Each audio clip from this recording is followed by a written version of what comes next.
Yan po ang ating sweet and sour fish.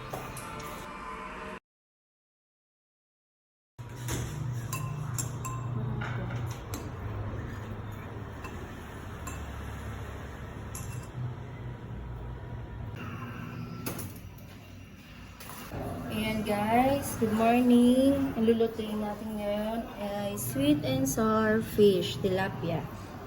Ayan, pag mainit na ang ating mantika, isa na natin ang sibuyas.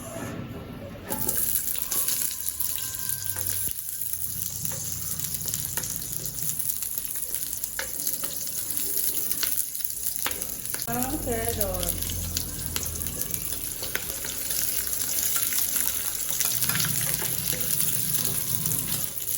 Hayaan na natin siya maluto ng 2 minutes bago natin ilagay ang bell pepper.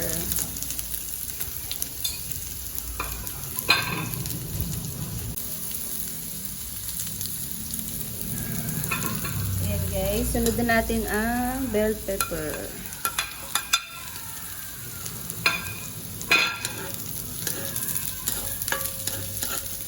Sweet and sour mix. Ilaw natin sa isang tasang tubig. Yan.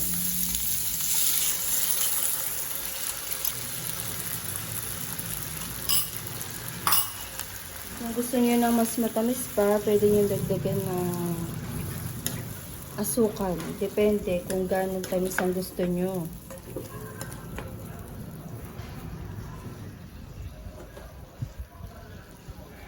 Ang pineapple jam. Ayan, lagay na rin natin.